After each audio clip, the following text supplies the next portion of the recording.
What's the big deal about sight words? What are they? Why is there some controversy over how much we should teach them?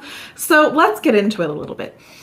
Sight words are your high frequency words. So the top 100 sight words are used in about 50% of English text. So like every word you're looking at, about 50% of those are going to be one of these top 100 words. Now, where the debate can come in about them is sight words only, like learning words by memory versus phonics instruction.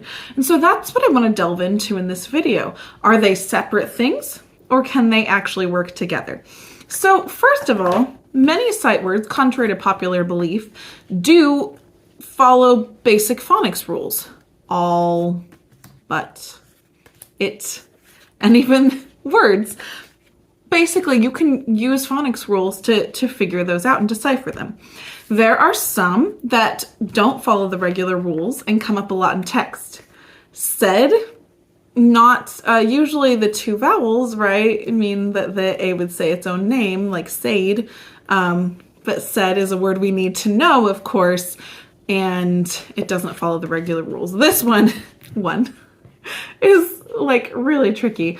Words like cone, zone, bone, O-N-E, and then you have one, which is a totally different thing. So there are some words that you actually do need to teach with sight words.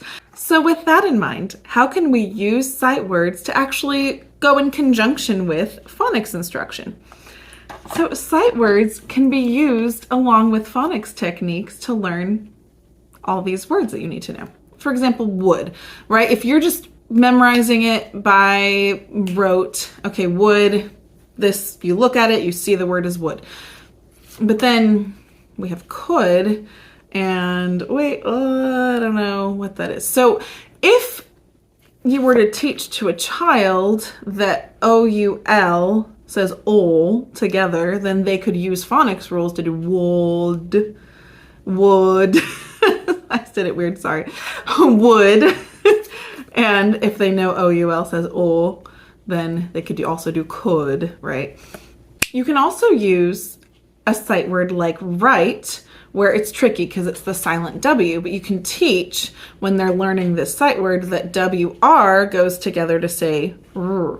So right, because you know that the silent E tells the I to say its own name, so you could figure it out through phonics if you know that the W and R go together. So right.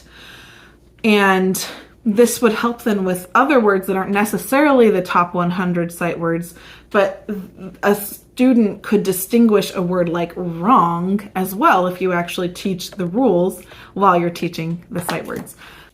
So similarly to teaching the WR together, you can use words that start with certain common sounds like TH, so this, right?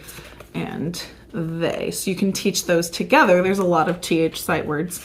And it even helps when you get to a sight word like other, because you get the TH in the middle and you've already taught that TH says right and with. So it can help with all of those things. Then there are other sight words that you can use to teach things like the silent E, right? So we have our E at the end that gives the I a clue to say its own name, like, right?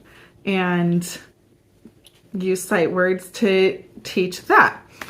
But then we still get the tricky ones like some and more that don't follow those rules.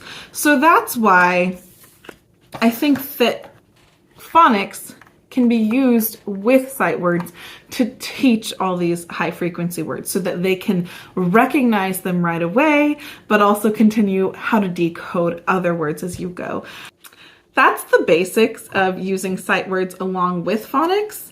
And like I said, some of them are just tricky to teach and you do have to teach the word. However, I don't think they should ever be taught just by rote memorization. And that's why I have a blog post that I've linked where you can look at 10 different types of activities and games to make sight word learning fun. Enjoy.